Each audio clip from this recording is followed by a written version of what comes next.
Friends, welcome to magical studies. आज हम discuss करेंगे ह्यूमनिस्टिक थ्योरी के बारे में। ह्यूमनिस्टिक थ्योरी को डिस्कस करने से पहले मैं आपको ये बता दूं कि आप मेरे साथ टेलीग्राम पे भी जुड़ सकते हैं टारगेट्स के थ्रू। ह्यूमनिस्टिक थ्योरी जो है वो कार्ल रॉगर्स ने दी थी और ये एम्फसाइज करती है फ्री विल पे।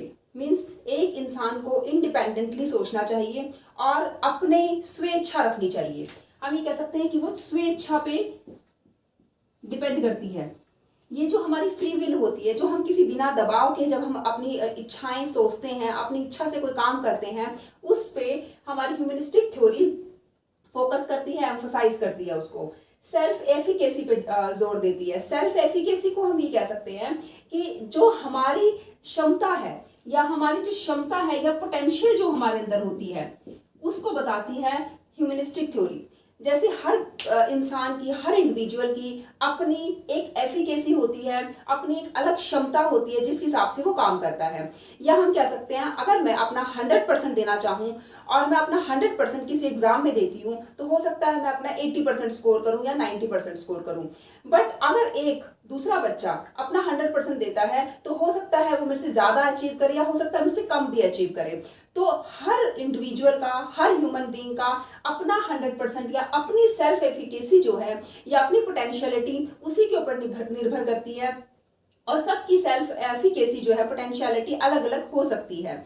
तो ये जो ह्यूमनिस्टिक थ्योरी है वो डिपेंड करती है सेल्फ एफिकेसी पे, स्वेच्छा पर, कि तुम्हें अपने पोटेंशियलिटीज को, अपनी क्षमताओं को पहचानना है और उसी हिसाब से अपनी जो सेल्फ इमेज है उसको उसके ऊपर जोर देती है ये ह्यूमनिस्टिक थ्योरी। सेल्फ एक्चुअलाइजेशन, ये सेल्फ, अगर हम अपनी पोटेंशियलिटीज को पहचान जाते हैं तो हम अपने आप को सेल्फ एक्चुअलाइज कर पा रहे हैं, मीन्स अपने आप को पहचान पाए हैं। मतलब जितना हम कर सकते हैं, जितना हम मैक्सिमम एफर्ट्स कर सकते हैं, अगर हमने वो किए और या हमारे अंदर जो भी हुनर है, जो क्रिएटिविटी है, या जैसे हम अच्छे वक्ता हैं या अच्छा कुछ डिजाइन कर सकते हैं, हमारे अंदर जो भी हमारी पोटेंशियलिटीज हैं हम उस पर डिपेंड करते हैं। तो ये इस तरह से ह्यूमनिस्टिक थ्योरी बताती है। Objective reality is less important than the subjective reality. ये जो थ्योरी है, ये सिद्धांत कहता है कि जो ऑब्जेक्टिव रियलिटी है, मतलब वस्तुगत जो भी सच्चाई है उसको ये इंपॉर्टेंस नहीं देता, ये सब्जेक्टिव रियलिटी पे ज्यादा फोकस करता है, ज्यादा उस रियलिटी पे ज्यादा इंपॉर्टेंस देता है। अब ये सब्जेक्टिव रियलिटी और ऑब्जेक्टिव रियलिटी को समझने के लिए हम एक एग्जांपल लेते हैं। हम ये कह सकते हैं कि हमारे पास बहुत सारे ऑप्शन हैं।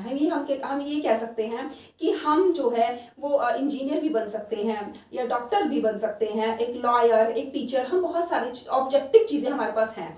बट हमें ये सब्जेक्टिव रियलिटी को पहचानना है कि हमारे अंदर किस तरह की इंटेलिजेंस है या हमारे पोटेंशियलिटी क्या है। हम एक डॉक्टर बनने के लिए पोटेंशियल है, एक इंजीनियर बनने वाली इंटेलिजेंस हमारे अंदर है। तो हमें अपनी पोटेंशियलिटी को पहचान के सिर्फ सब्जेक्टिव चीज में, एक व्यक्ति परख, सब्जेक्टिव मतलब हो गया एक व्यक्ति परख, व्यक्ति के हिसाब से उसकी ऑब्जेक्टिविटी या उसकी रियलिटी क्या है, वो क्या बन सकता है, उसके अंदर क्या एबिलिटीज हैं, तो उसको पहचानना जो है वो ह्यूमनिस्टिक थ्योरी बताती है ये बात। Human behaviour is not through the eyes of observer. Humanistic theory ये कहती है कि हमें अपने आप को दूसरों के नजरिए से नहीं देखना, हमें अपने आप को अपने नजरिए से देखना है। एक इंसान हमें मिला, उसके सामने हमने कुछ प्रेजेंटेशन देनी थी, तो उसको उस टाइम उसको लगा कि ही और she is very smart and intelligent. But next time हमें उसी इंसान से या किसी दूसरे इंसान से जब प्रेजेंटेशन के टाइम पे हमें एक कमेंट मिलता है कि she is not very intelligent, she is not very smart, she is little bit less energetic. But last time जब वो मिला था तो तब उसने कहा था कि शी इज वेरी इंटेलिजेंट या he is very intelligent and smart. But तो हमें ये देखना है कि हमारी वीकनेस क्या है और हमारी कमजोरी क्या है। सिर्फ उसने जो कह दिया हमें उस पर विश्वास नहीं करना, हमें विश्वास करना है कि हम क्या हैं और हमारी जो वीकनेस है, पिछली बार अगर हम अच्छे थे तो क्यों अच्छे हैं, इस बार हम बुरे हैं तो क्यों बुरे हुए हैं, मतलब किस वजह से हमारी जो ये जो थोड़ा सा जो फ्लक्चुएशन जो हमारी प्रेजेंटेशन में हुआ है वो किस वजह से हुआ है। तो हमें अपने आप को रियलाइज करना है, ना कि दूसरों की बात के थ्रू ही हमें मतलब अपने आप को सेटिस्फाई कर लेना कि बस जो इसने कह दिया वही हम हैं, हम अपने आप को एनालाइज ना करें। तो तो ये भी एक गलत थ्योरी हो, मतलब ये इस चीज को एम्फसाइज करती है कि हमें अपनी नजर से अपने आप को देखना है, दूसरों की नजर से नहीं देखना है। ह्यूमनिस्टिक थ्योरी का जो मेन कोर है वो इन 5 पॉइंट्स में आ गया है। अब हमें ये देखना है कि कार्ल रॉगर ने एक डेफिनेशन दी थी और वो कहा था कि humans are inherit good with the primary drive towards self actualisation. It means कि ह्यूमंस के अंदर, हर इंडिविजुअल के अंदर सेल्फ एक्चुअलाइजेशन करने की इनहेरिट होता है, मतलब जन्म के साथ ही वो सेल्फ एक्चुअलाइजेशन करने के लिए पैदा होता है या उसके पास ये नीड होती है कि वो अपने आप को सेल्फ एक्चुअलाइज करे।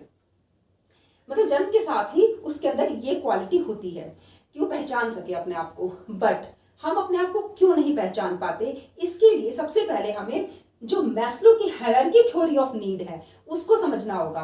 अगर हम मैस्लो की हायरार्की थ्योरी ऑफ नीड को समझते हैं तो लेट्स स्टार्ट कि द फिजियोलॉजिकल जो नीड है, अगर हमारी सबसे जो प्राइमरी नीड्स होती हैं, जो हमारी शारीरिक आवश्यकताएं होती हैं या हमारी मूल आवश्यकताएं जो हैं, सोना, खाना, पीना, अगर ये सब पूरी नहीं हो रही तो हम अपने आप को सेल्फ एक्चुअलाइज वाली जो नीड तक कैसे पहुंच पाएंगे। तो सबसे पहले हमारी जो प्राइमरी नीड है वो है फिजियोलॉजिकल नीड, मतलब हम अपनी मूल आवश्यकताओं को पूरा कर सकें। तो सबसे बेसिक नीड हमारी पूरी हो जाती है, उसके बाद हम दूसरी नीड पे जाते हैं। मतलब अगर हमारी ये सेटिस्फाई, मतलब इस तरह से हम अपनी चीजों को सेटिस्फाई करते हुए चल रहे हैं।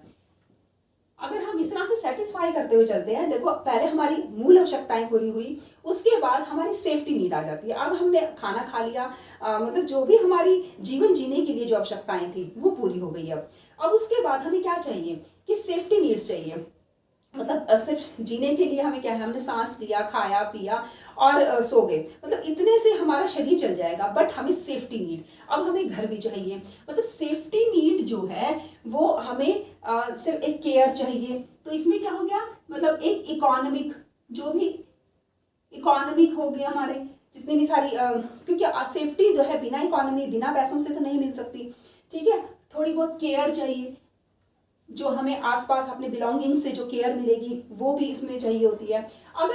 अगर हम इस दोनों चीज़ों को भी हम फुलफिल कर पा रहे हैं, हमारी फिजियोलॉजिकल नीड्स भी अब पूरी है और सेफ्टी नीड्स भी हमारी पूरी हैं, उसके बाद हम सोशल नीड्स की बात करते हैं कि हम अपनी सोसाइटी में सोशल इंटरैक्शन करेंगे। अब सोशल इंटरैक्शन और उसके बाद उनके साथ एक अच्छे से, मतलब रिलेशनशिप जो है, एक सोशल बॉन्डिंग बनेगी। तो सोशल नीड्स भी बहुत ज़रूरी हैं सोसाइटी में रहने के लिए, अपने उत्थान के लिए, ठीक है। क्योंकि जब तक हम उनसे इंटरेक्शन नहीं करेंगे तब तक हमें अपने बारे में और उनके बारे में नहीं समझ आएगा। तो सोशल नीड्स भी जब पूरी हो जाती हैं उसके बाद हमें एस्टीम नीड्स चाहिए होती है। एस्टीम नीड्स में आ जाती है हमारा आदर, सम्मान। अब हमें आदर और सम्मान भी चाहिए। पर देखो, अगर हम स्टार्टिंग में इसकी बात कर लेते, अगर हम स्टार्टिंग में ये कह देते कि मुझे सबसे पहली नीड आदर सम्मान है, तो वो नीड सबसे बेसिक नीड नहीं मानी जाती। जब हमारी ये सब नीड्स पूरी हो जाती हैं उसके बाद हमारी दूसरी नीड या हमारी दूसरी ड्राइव जनरेट होती है।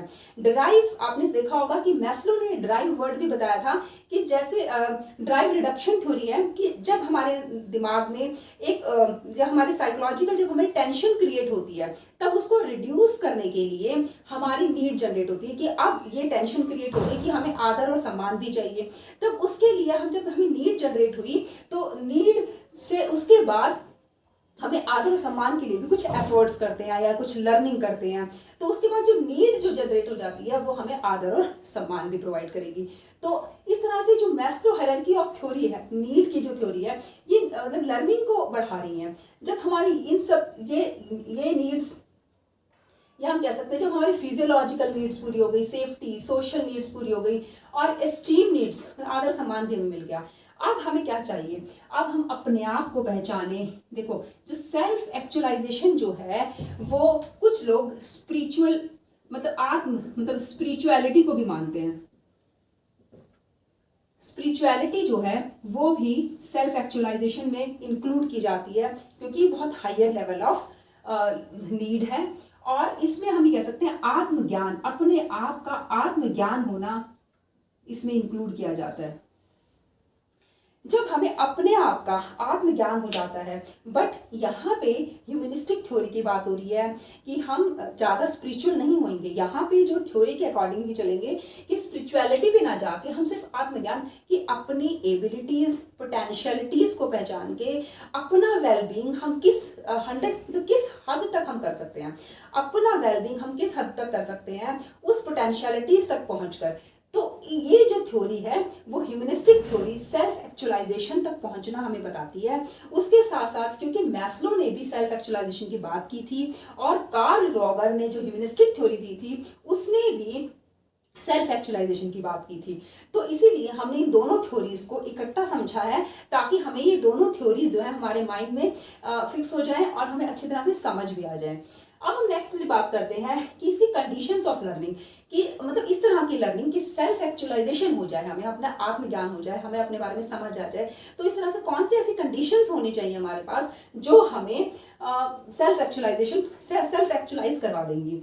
देखो कंडीशंस ऑफ लर्निंग क्या हो सकती है। नेचुरल एनवायरनमेंट कि जब एक इंडिविजुअल को, एक ह्यूमन बीइंग को नेचुरल एनवायरनमेंट मिलता है बिना रोक टोक के, इंडिपेंडेंट अगर वो है सोचने के लिए और फ्रीडम उसको दी जा रही है, नेचुरल कंडीशंस में वो है, तब उसके ऊपर कोई दबाव नहीं, कोई प्रेशर नहीं, तब उसको सेल्फ एक्चुअलाइज वो कर पाएगा अपने आप को। उसके बाद है सेल्फ एक्सपीरियंस। अगर सिर्फ यहाँ पे जो है अपना जितना एक्सपीरियंस वो लाइफ से लेगा या किसी काम का लेगा वो उसके अंदर ऐड होता जाएगा और वो एक दिन उसको सेल्फ एक्चुअलाइजेशन की नीड जो है मतलब पूरी हो जाएगी। वो सेल्फ एक्चुअलाइज फील करेगा, सेटिस्फेक्शन अपने आप को फील करेगा कि मैंने अपना 100% दिया और मतलब अपने आप की जो सेल्फ एफिकेसी को फील कर पाएगा सेल्फ एक्सपीरियंस करने के बाद। उसके बाद है को एग्जिस्टेंस को भी ये फोकस करती है ये थ्योरी। को एग्जिस्टेंस का मतलब है यहाँ पे सोशल इंटरेक्शन से। सोशल इंटरेक्शन जब हो जाता है तब मतलब को एग्जिस्टेंस के थ्रू, आपस में इंटरेक्शन के थ्रू एक इंडिविजुअल बहुत कुछ सीखता है। इस थ्योरी में यहाँ पे भी बहुत ज्यादा एम्फेसाइज किया है, इस चीज के ऊपर बताया है। नीड बेस्ड कि जब जैसे जैसे हमारी नीड्स जनरेट होती हैं, जैसे ये कहा जाता है कि need is the mother of invention, मतलब जब तक तुम्हें किसी चीज की आवश्यकता नहीं लगती तब तक हम कुछ नहीं करते। तो ये नीड बेस्ड थ्योरी है कि जैसे जैसे हमारी नीड्स डेवलप होती जाती हैं कि मुझे अब ये चाहिए, उसके बाद ये चाहिए, फिर ये चाहिए, फिर ये एंड देन ये, मतलब सीधा ये नहीं चाहिए, मतलब हमें इससे फिर ये मतलब धीरे धीरे स्टेप वाइज हम तो कहते हैं ना एक सीढ़ी चढ़ने के बाद ही दूसरी सीढ़ी चढ़ने की सोचते हैं। तो इसी तरह से ये जो थ्योरी है वो नीड बेस्ड है कि नीड के बिना जो है, need is the mother of invention, need जब तक नहीं होगी हम कुछ सीख नहीं पाएंगे, हमारी लर्निंग भी नहीं होगी। एक्सेप्टिंग रिस्पॉन्सिबिलिटी, ये जो है वो रिस्पॉन्सिबिलिटीज जितनी ज़्यादा हम एक्सेप्ट करते हैं, जब तक हम किसी चीज़ के लिए उत्तरदायी नहीं होते, जब तक हम रिस्पॉन्सिबल नहीं होते, अकाउंटेबिलिटी हम किसी काम के लिए शो नहीं करते, तब तक जो है हम उस चीज़ को नहीं सीखते। क्यों बात है इसकी जो लिमिटेशंस क्या क्या हैं। देखो लिमिटेशंस की अगर हम बात करते हैं तब इस थ्योरी ने दो चीज़ों को बिल्कुल नेग्लेक्ट या इग्नोर कर दिया था। दो थी जो ये थी कि नेग्लेक्ट पैसिव लर्निंग। उन्होंने कहा था कि जब तक तुम सेल्फ एक्सपीरियंस नहीं लोगे तब तक तुम्हारी लर्निंग नहीं होगी। मतलब इसने पैसिव लर्निंग जैसे कुछ चीज़ें हम देख के भी सीख जाते हैं, सुन के भी सीखते हैं, पर यहाँ पर पैसिव लर्निंग मतलब खुद ही करो तभी लर्निंग होगी, अदरवाइज लर्निंग नहीं होगी। इसने इस चीज़ को फोकस किया था। तो ये इसका लिमिटेशन है कि कुछ चीज़ें हम डायरेक्ट बिना करे भी सीखते हैं। और सेकंड ये है कि इग्नोर सोशल डेवलपमेंट। इसने एक इंडिविजुअल के सोशल डेवलपमेंट के ऊपर बात नहीं की थी। मतलब इस थ्योरी ने अगर डेवलपमेंट है तो सेल्फ डेवलपमेंट की बात करी है कि अगर हम सोशल इंटरेक्शन जो कर रहे हैं वो सोशल डेवलपमेंट के लिए नहीं कर रहे, हम सेल्फ डेवलपमेंट के लिए, मतलब उससे इंटरेक्शन करके मुझे अपने बारे में समझ आया है, तो सिर्फ सेल्फ डेवलपमेंट पे ही इन्होंने बात की है, सोशल डेवलपमेंट की इन्होंने बात नहीं की है। तो ये इसकी लिमिटेशंस थी। तो आज हमने ह्यूमनिस्टिक थ्योरी जो है वो समझी है और Maslow hierarchy theory of need के साथ, जो कि इससे बहुत रिलेट करती है और इसके जो कुछ पॉइंट्स हैं वो इसी के थ्रू समझ आ सकते हैं। तो हमें स्ट्रेस किया है स्व इच्छा कि अपनी इच्छा से हम काम करें, सोचें, अपनी पोटेंशियलिटी को अपनी पोटेंशियलिटी को पहचानें और सेल्फ एक्चुअलाइज करें उस चीज़ को, अपनी ऑब्जेक्टिव रियलिटी पे ध्यान ना देकर सब्जेक्टिव रियलिटी पे ज़्यादा ध्यान दें। और human behaviour is not through the eyes of observer, कि मतलब सिर्फ लोगों के नज़रिए से अपने आप को ना देखें, हम अपने नज़रिए से अपने आप को देखें। तो this is the core of the theory. And next time हम बात करेंगे डिसऑर्डर्स के बारे में। बहुत सारे डिसऑर्डर्स हैं जो, और आप कोई अपना कमेंट लिखना चाहते हैं तो कमेंट बॉक्स में ज़रूर लिखिए, कोई सजेशन ज़रूर दीजिए। Thank you.